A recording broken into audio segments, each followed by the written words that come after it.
1학년 여러분 안녕하세요. 자, 오늘은 품사 중에서 관형사를 배울 거예요. 여러분 국어 교과서 146쪽을 펴면 됩니다. 자, 관형사 배울 시간에 형용사에 대한 퀴즈 과제 나갔었죠? 정답 한번 알아볼게요. 자, 1번은 여러분들 선생님이 출석 체크하기 위해서 꼭 내죠. 자신의 학번과 이름 쓰기. 자, 1학년 4반 27번 학생은 1427입니다. 그래서 자기 이름 푸름이 이렇게 쓰면 됩니다. 자, 2번부터 문제였죠? 자, 2번 문제. 즐겁다, 푸르다처럼 사람이나 사물 등의 상태나 성질을 나타내는 단어를 무엇이라고 하는가? 정답은 형용사죠. 네, 3번. 다음 중 용언의 활용이 어색한 것은 용언은 동사와 형용사를 말한다 했어요. 자, 그렇죠. 4번. 우리 모두 예쁘자. 자, 형용사는 활용에 제약이 많다 그랬어요. 그래서 형용사는 청유형 문장을 만들 수 없어요. 우리 모두 예쁘다라는 말 우리가 평상시에 안 써요. 그것은 예쁘다가 형용사이기 때문에 청유형 문장을 만들 수가 없다라는 거예요. 그 다음에 4번. 동사와 형용사가 활용할 때 실질적인 의미가 있으며 변하지 않는 부분을 무엇이라고 하는가? 동사와 형용사가 문장마다 형태가 달라지는 건 알고 있죠. 그런데 자세히 들여다보면 기본형에서 어느 한 부분은 변하지 않아요.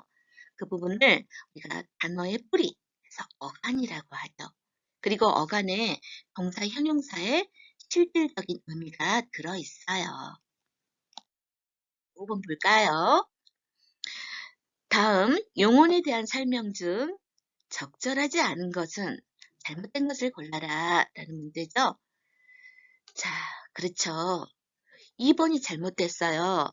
형용사는 의문문을 만들 수 있어요.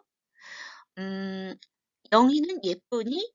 예쁘다라는 형용사가 예쁘니 음형으로 활용할 수 있죠. 근데 2번은 형용사가 의문형 활용을 할 수 없다 이렇게 말이기 때문에 잘못된 거예요.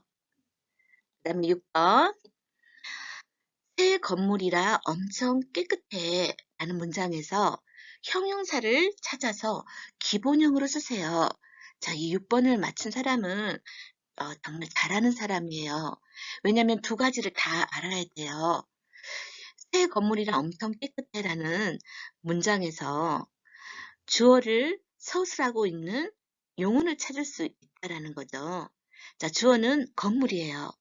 새 건물, 건물이 엄청 깨끗해. 건물을 깨끗하다라고 설명하고 있죠. 그래서 깨끗해가 용언인데 깨끗하다는 움직임을 나타내는 동사가 아니고 성질이나 상태를 나타내는 형용사예요.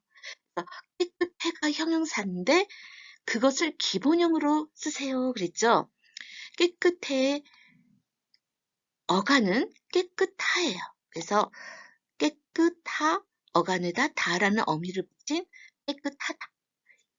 이렇게 써야 정답이에요. 다른 것은 다 정답이 아니에요. 그래서 깨끗하다가 기본 형태로 쓴 이 문장에서의 형용사다. 6번을 맞춘 사람은 형용사를 엄청나게 잘 이해한 사람이에요. 잘했어요. 자, 그러면 오늘은 관형사에 대해서 알아봅시다. 자, 관형사는 어떤 품사인지 특성을 우리가 알아볼 거예요. 관형사는 어떤 단어고 어떤 특성을 가지고 있는가? 이 지금 학습 목표예요. 우리가 품사를 분류하는 기준은 세 가지가 있다고 했어요. 지금 시간마다 선생님 반복하는데요. 그만큼 중요하기 때문에 그래요. 자, 우리가 단어를 나눌 때 첫 번째 기준은 형태가 변하느냐 변하지 않느냐. 그 다음에 두 번째 기준은 문장에서 어떤 역할을 하느냐. 그 다음에 세 번째는 어떤 의미적 특성을 갖고 있느냐. 이것이 단어를 분류하는 세 가지 기준이에요. 이 기준에 따라서 나누는 게 달라져요. 형태가 변하느냐 변하지 않느냐 이렇게 나눌 때 우리말은 두 가지로 나눌 수가 있어요. 가변어인가 불변어인가. 불변어는 변하지 않는다라는 거예요. 모든 문장에서 똑같은 형태로 쓰여요. 그 다음에 이제 단어가 문장에서 어떤 기능을 하는가는 5가지 기능이 있어요. 문장에서 주체가 될 수 있다, 체언. 주어를 풀이하는 역할을 한다, 소설하는 역할을 한다, 용언. 수식어는 다른 단어를 꾸며준다, 수식언. 관계어는 문법적인 관계를 나타내준다. 독립어는 다른 말과 관계를 갖지 않고 독립적으로 쓰인다. 그래서 독립어이라고 하거든요. 그리고 어떤 좀 더 자세한 의미를 살펴봤을 때 9가지로 또 나눌 수 있어요. 그 의미적 특성을 좀 더 세분했을 때 명사, 대명사, 수사, 동사, 형용사, 관용사, 부사, 감사사 9가지로 우리가 나눌 수 있죠. 우리가 품사 그러면 의미적 특성에 의해서 구별되는 이 9가지를 말해요. 자, 그러면 지금 선생님이 빨간색으로 이렇게 색깔을 달리 해놨어요. 오늘 배울 관용사는 꾸며주는 말이고 수식어이고 그 다음 문장에서 절대 변하지 않는다. 모든 문장에서 똑같은 형태로 쓰인다. 라는 단어예요. 알아볼까요? 우리가 형태가 변하지 않는 단어를 불변어라고 해요. 그러면 9개의 품사 중에서 불변어가 많을까요? 가변어가 많을까요? 형태가 변하는 단어가 많을까요? 형태가 변하지 않는 단어가 많을까요? 알아맞혀 보세요. 그래요. 형태가 변하지 않은 품사가 이렇게 많아요. 몇 개예요? 하나, 둘, 셋, 넷, 다섯, 여섯, 7개나 돼요. 그래서 이 7개의 품사는 문장에서 똑같은 형태로 쓰인다. 그럼 형태가 변하는 가변어는 2개가 있었죠. 지난 시간까지 배운 동사와 형용사. 자, 잊지 마세요. 그럼 오늘은 불변어 중에 관용사를 배우는 불변어란 문장마다 같은 형태로 쓰이는 단어를 말한다. 모든 문장에서 똑같은 형태를 유지합니다. 예를 들자면 새 옷 할 때 새라는 관형사가 불변하지요. 자, 한번 알아볼까요? 지우는 새 옷을 입었다. 이때 새라는 관형사 쓰였죠. 새 신을 신고 뛰어보자. 이때도 관형사가 보여요. 새. 생일날 엄마가 새 옷을 사주셨다. 새 책을 받으니 기분이 좋다. 여기서 관형사 새는 명사를 꾸미는 그런 품사인데 문장마다 똑같은 형태를 갖고 있죠. 새. 하늘 날아다니는 새 아니에요. 명사를 꾸미는 새 것이라는 뜻이죠. 새 것. 자, 그래서 관형사는 이렇게 형태가 변하지 않은 불변어라는 걸 알아봤어요. 네. 제일 중요한 거예요. 관형사는 다른 말을 꾸며주는 수식어이에요. 문장에서 어떤 기능을 하느냐 이렇게 분류했을 때 관형사하고 부사는 다른 말을 꾸며주는 역할을 해요. 그래서 수식어이라고 합니다. 자, 수식어이란 문장에서 다른 단어를 꾸며주는 역할을 하는 단어다. 그럼 어떻게 꾸며주는가 예문을 볼까요? 모든 사람이 활짝 웃었다. 근데 여기서 선생님이 빨간색으로 지금 색깔을 달리 해놓은 단어들이 지금 수식어이거든요. 근데 수식어는 문장에서 없어도 문장이 돼요. 빼버리십시다. 사람이 웃었다. 문장 되죠? 수식어는 없어도 문장이 만들어져요. 그런데 수식어이 있으면 문장의 뜻이 더 분명해지죠. 그래서 우리가 수식어, 관형사, 부사를 쓰는 거예요. 근데 모든 거 활짝이 꾸며주는 말이에요. 그런데 뒤에 나오는 말을 자세히 봐야 돼요. 뒤에 우리말에서 꾸며주는 수식어는 바로 뒤에 있는 말을 꾸미는 경우가 대부분이거든요. 그런데 꾸며주는 말의 품사를 알아봅시다. 사람은 사람인데 한 사람이 아니고 모든 사람. 이 모두는 사람을 꾸며요. 근데 이 사람의 품사가 뭐죠? 그렇죠. 명사죠. 그래서 이 모두는 명사를 꾸미는 관용사라고 해요. 그런데 꾸며주는 수식어 중에 부사는 동사나 형용사를 꾸며요. 웃었다, 웃다. 자, 웃다는 움직임을 나타내는 동사예요. 웃긴 웃었는데 어떻게 웃었다? 활짝 웃었다. 조금 웃은 게 아니고 활짝 웃었다. 자, 동사를 꾸미는 말이죠. 동사를 꾸며주는 단어는 부사라고 해요. 자, 여러분 아주 중요합니다. 자, 관용사 부사는 문장에서 다른 단어를 꾸며주는 말이지만 꾸미는 대상이 달라요. 관용사는 주로가 아니고 체험만 꾸며요. 명사, 대명사, 수사만 꾸미고 부사는 주로 동사, 형용사를 꾸며요. 자, 조금 구분되지요? 알아볼까요? 자, 관형사란 새 등산화에서 새처럼 체온 앞에 놓여서 체온을 꾸며주는 단어. 여러분들 체온에 속하는 품사 3개가 있었죠? 기억납니까? 그렇죠. 명사, 대명사, 수사. 이 3개의 분단을 우리가 체온이라고 해요. 문장에서 주체가 될 수 있다. 주체가 될 수 있다는 것은 문장에서 주어가 될 수 있다. 주어나 목적어가 될 수 있다라는 그런 말이에요. 중요한 성분으로 쓰일 수 있다라는 거예요. 그래서 명사, 대명사, 수사를 문장에서 주체가 될 수 있다 해서 체온. 체온이 없으면 문장이 잘 안 만들어지죠. 자, 그래서 관형사는 체온을 꾸민다. 반드시 체온만 꾸민다. 체온만 꾸민다. 이렇게 기억하세요. 그리고 반드시 체온과 띄었습니다. 붙였으면 안 돼요. 띄었습니다. 자, 관형사란 체온 앞에 놓여서 체온을 꾸며주는 단어. 관형사는 문장에서 형태가 절대로 변하지 않아요. 그리고 체온하고 반드시 띄어서야 돼요. 새 등산화 붙였으면 안 돼요. 새 띄고 등산화. 자, 기억하세요. 자, 이제 좀 어려운 문제. 146쪽에 보면 만화가 나오죠? 자, 여기서 대화 속에서 체온을 꾸미는 단어를 찾아봅시다. 체온을 꾸미는 단어가 뭐죠? 품사가 관형사죠. 관형사를 찾아봐야 돼요. 자, 그러면 선생님이 여기다 밑줄을 좀 그어놨어요. 등산화, 준비, 산, 말. 저 밑줄 그어놓은 이 말들은 전부 명사죠. 사물의 이름을 나타내는 명사예요. 이 말 앞에 띄어써져 있으면서 꾸미는 말이 있는 거 찾아봅시다. 자, 등산화는 등산화인데 어떤 등산화? 새 등산화, 그렇죠? 이 새는 명사를 꾸미는 관형사예요. 자, 준비가 끝났어. 준비는 준비인데 어떤 준비? 모든 준비. 모든 준비가 끝났어. 산은 내가 꼭 오른다. 산은 산인데 어떤 산? 이 산, 바로 가까이 있는 이 산. 자, 이 관형사예요.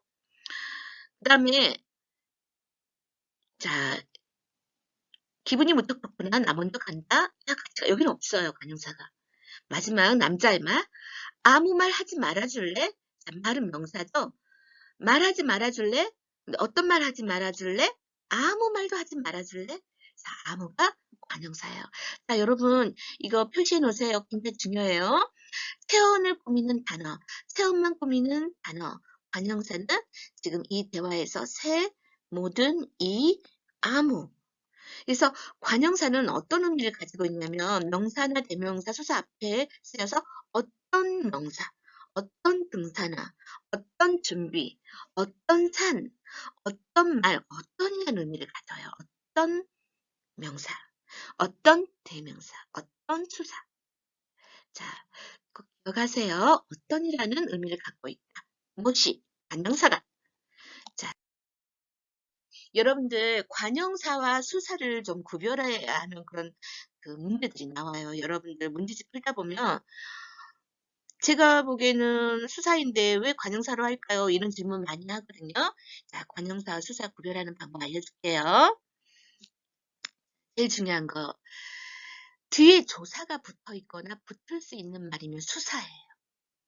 그런데 관형사는 조사가 붙을 수 없는 말이고 형태가 안 변하고 또 띄어써서 바로 명사나 대명사나 수사가 따라오는 관형사다.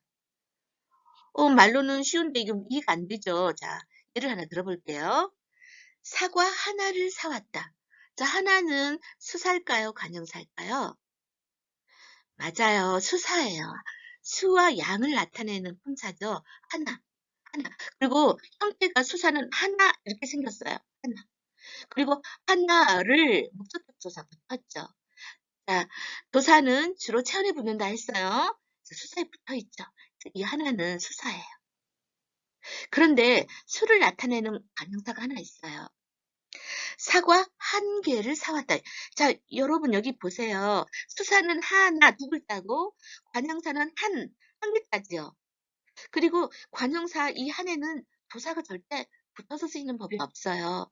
그리고 사과 한 개, 이 개가 물건을 세는 단위 명사예요. 그리고 띄었었죠. 그래서 사과 몇 개를 사왔느냐? 한 개를 사왔다. 그래서 개수를 몇 개? 한 개. 그래서 한은 개라는 명사를 꾸미는, 의존 명사를 꾸미는 관형사다. 그래서 사과 한 개를 사왔다 해서 한을 수사로 얘기하면 안 돼요. 수사인 경우는 하나, 둘, 둘째 이렇게 생겼어요. 근데 한 개, 두 개, 형태가 좀 달라요. 관형사는 수를 나타내지만. 자, 이렇게 구별하니까 도사를 붙여보세요. 조사가 자연스럽게 붙으면 수사, 조사를 붙일 수가 없으면 관형사예요. 네, 여러분들 관형사와 또 대명사가 비슷한 게 있어요. 모양은 똑같아요. 볼까요? 이것도 역시 대명사는 체언이기 때문에 조사가 붙을 수 있죠. 그래서 조사가 붙어 있거나 붙을 수 있으면 대명사고, 조사가 붙을 수 없다면 관형사다. 예를 한번 들어볼까요? 그는 철수의 동생이다.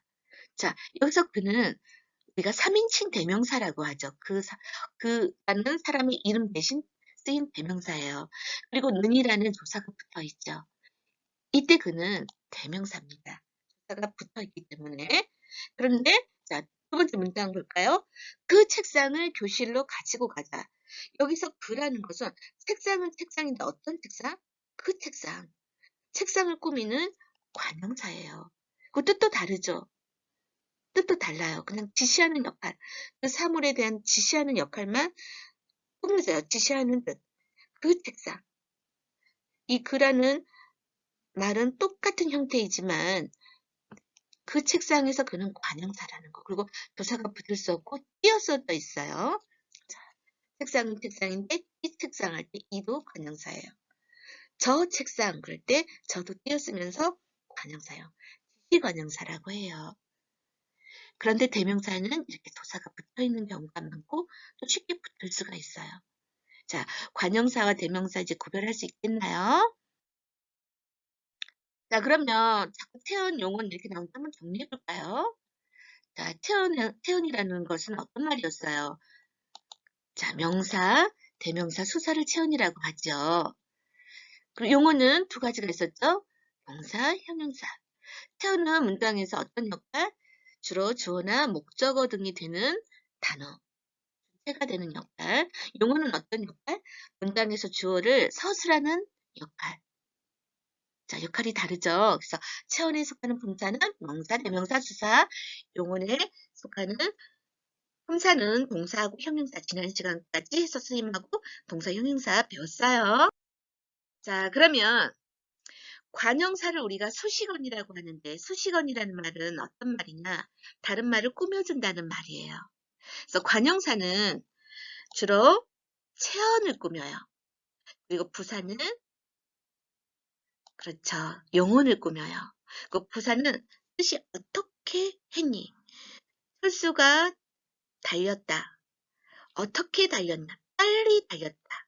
그래서 영혼을 꾸며주면서 문장에서의 뜻은 어떻게 이게 부사고요. 관용사는 체언을 꾸미기 때문에 어떤 명사, 사람은 사람인데 어떤 사람? 그 사람. 거리를 지정할 수 없는 그 사람. 이렇게 어떤이라는 의미로 쓰여요. 그래서 수식어는 문장에서 다른 단어를 꾸며주는 역할을 한다. 자, 그러면 여러분들 꾸며주는 말은 문장에서 어떤 특징을 가질까요? 자, 여러분들 특히 여학생들 사춘기에 접어들면 외모에 대한 관심이 굉장히 많아지죠. 그래서 귀걸이를 하는 경우도 있고 목걸이 같은 것을 이렇게 막 하고 다니고 싶어 하죠. 그런데 실제로 귀걸이나 목걸이는 꾸미는 그런 도구인데 그걸 했을 때 좀 더 예뻐 보인다고 하죠. 수식어는 품사 중에서 약간 그런 의미를 가지고 있어요. 수식어는 문장에서 없어도 돼요. 여러분들 귀걸이, 목걸이 없어도 얼마든지 일상생활 가능하잖아요. 예뻐 보일 수 있고.